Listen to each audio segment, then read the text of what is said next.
Спираш дъха дебют, който пренареди шахматната дъска на първична сила. Брат срещу брата в епичен финал за претендент номер 1 и една пророческа фраза на Коди Роудс, която изпрати тръпки по гърбовете на феновете. Това не е прогноза, а спойлер. Седмицата беше наелектризираща от кървавите драми в разбиване до емоционалното завръщане на AEW в Глазгоу преди All In.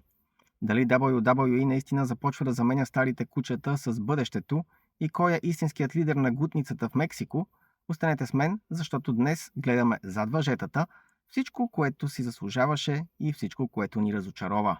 Вие сте с най-подробния обзор на кетча в българското пространство. Аз съм Кристиян Христов и днес имаме толкова много материал, че трябва да се движим с темпото на Рей Феникс в матч за титла.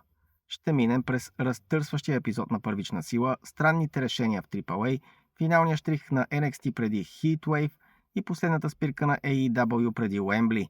Не забравяйте да ударите един палец нагоре, да се абонирате и да споделите в коментарите вашето мнение за или против новата вълна от таланти, които превземат главните събития. Да започваме. Основното събитие в разбиване беше защитата на титлата на WWE от страна на CM Punk срещу Кевин Оуенс в Канада. Матчът беше изключително оспорван, но всичко приключи в хаос, когато Сами Зейн се намеси. Първоначално той изглеждаше като спасител, но накрая брутално атакува и двамата, заявявайки, че това е справедливост за откраднатото от него. Обръщането на Сами Зейн – това е история, която се гради с месеци. Зейн вече не е симпатичният аутсайдер, а безмилостен играч, който вярва, че е бил ощетен. Неговото нападение над Оуенс беше едновременно шокиращо и логично, давайки нов живот на тяхното вечно съперничество. Дебютът на Киоки. Шински Накамура най-накрая разкри своя нов партньор. Бившата звезда на Ню Джапан Хирому Такахаши, вече известен като Киоки. Химията между двамата обещава експлозия от Madness и Strong Style, която е отчаяно нужна на отборната дивизия. Дебютът на Блейк Монро. Вместо матч видяхме задкулисно видео и нападение над Джулия. За кечист, който се определя като материал за световна титла, това беше разочароващо начало на ринга. Психологията на Коди Роудс. Коди използва култовата фраза на Пол Хейман срещу Ренди Ортън. Това не е прогноза, а спойлер. Това засилва спекулациите за негово бъдещо сътрудничество с Хейман и евентуален хилтърн, който феновете чакат от векове. В AAA видяхме Пента да се изправя срещу Бронко Нима с залог. Ако Пента загуби, трябва да се присъедини към Лос Перос Дел Мал. Пента спечели, но Нима беше брутално изхвърлен от групата веднага след загубата. Междувременно Омос беше отстранен за неопределено време след атака на Рей Мистерио. Букингът на Бронко Нима, изхвърлянето му от групата веднага след формирането й, изглежда като колосална грешка. Нима има физиката и харизмата за доминиращ хил, а групата можеше да прикрие слабостите му на ринга. Изглежда WWE имат други планове за него, което наложи тази прибързана промяна. Фаталният четворен матч за отборните титли Лос Американос станаха претендент номер 1 в изключително динамичен матч срещу LWO и Психоциркус. Публиката в Мексико реагира невероятно на тези кечисти, което показва разликата в приемането им спрямо САЩ. През конференциите на Рей Мистерио стават комични с всяка седмица.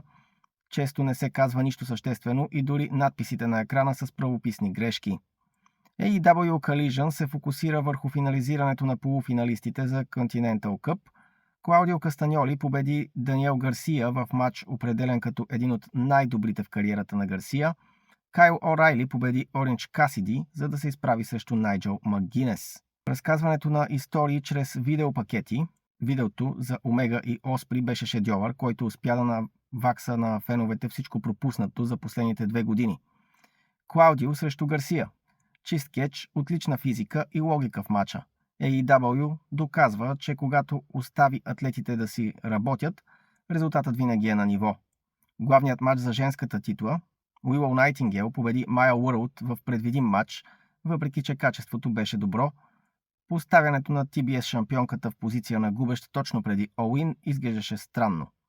Дебютът на The Dogs, анонсът, че Дейвид Финли и Гейб Кит идват за отборните титли на Уембли, вдигна залозите значително. Първична сила беше белязана от два ключови момента – невероятният матч между Рей Феникс и Драгън Ли и шокиращият дебют на Ройс Кейс с OTM. Феникс и Ли изнесоха матч, който много фенове определят като Lucha Underground в WWE.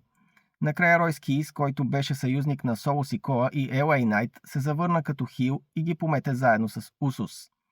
Рей Феникс срещу Драгън Ли. Това е матчът на годината за първична сила до сега. Всичко от Suicide Dive на Ли до финалния Mexican Destroyer беше перфектно. Химията им е нереална и публиката заслужено ги аплодира на крака. Дебютът на OTM. WWE най-накрая започва да вкарва свежа кръв в отборната дивизия. Бронко Нима и Люсиен Прайс изглеждат като легитимна заплаха под ръководството на Ройс Кейс. Това създава нова динамика на гангстерска война в първична сила. Подписването на договора между Оба Феми и Брон Брейкър. Тези двамата изглеждат като истинското бъдеще. Промото на Феми беше силно, а физическият сблъсък накрая, включващи Остин Тиъри, перфектно подготви терена за Sunday Night's Main Event. Букингът на Пента. За разлика от мача на брат му, сблъсъкът на Пента с Лапарка беше муден и без напрежение. Фактът, че Лапарка дори не получи входна музика, уби всякаква илюзия, че може да спечели. Ролята на Ио Скай.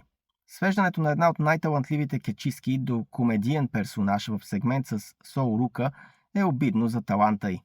Последното шоу на NXT преди Heatwave беше наситено с сегменти, но бедно на мачове. Основното беше мачът в клетка между Саклон Шугърс и Дион Ленакс, който Шугърс спечели. Рей Феникс защити Cruiserweight титлата на AAA срещу младия Икей Проспър в поредния бейнджър за тази седмица. Рей Феникс срещу Икей Проспър. Проспър доказа, че е бъдеща мегазвезда, издържайки на темпото на Феникс. Феникс е в невероятна форма, правейки два феноменални матча в две последователни вечери в различни шоута. Промото на Нати и Джейда Паркър. Много лично и интензивно. Джейда Паркър изглежда готова за следващото ниво, а Нати е перфектният ветеран, който да я пренесе до там, в предстоящия Submission матч. NASCAR кросоверът. Сегментите с автомобилните състезатели изглеждаха нелепо и изкуствено.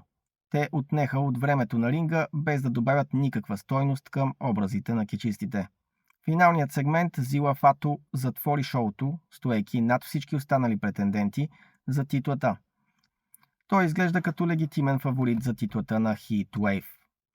Последна спирка на AEW Dynamite преди All In, заснета в Глазгол, Шотландия, Джон Моксли победи Клаудио Кастаньоли, а Найджел Магинес надви Кайл О'Райли, за да оформят финала на Continental Cup на Уембли. В главното събитие Свърв Стрикланд победи Джак Пери. Промото на Уил Оспри, изключително емоционално обращение към британските фенове, споменавайки легенди като Лайонхърт и Райан Смайл.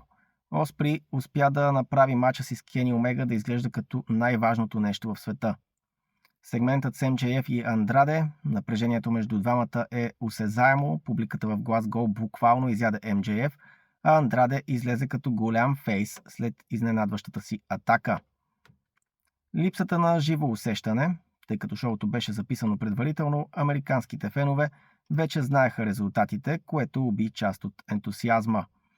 Използването на Уилоу Найтингейл, отново задкулисна атака от Мерцедес Моне вместо промо пред феновете. Изглежда, че враждата за женската титла е малко пренабрегната в сравнение с мъжките мачове. И така, какво научихме тази седмица?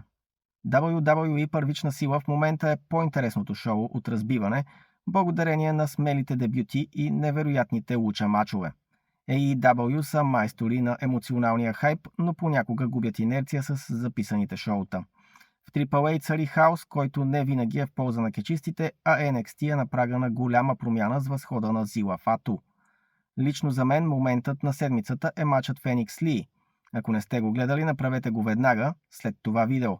Това е изкуство в движение. Кой според вас ще спечели финала на Continental Cup на All In, Моксли или Магинес? Пишете долу в коментарите. Благодаря, че бяхме заедно зад въжетата. Не забравяйте да се абонирате за Христов Ринг, за да не пропускате нито един важен момент от света на кеча. Гледайте и другите ми обзори на екрана. До следващия път!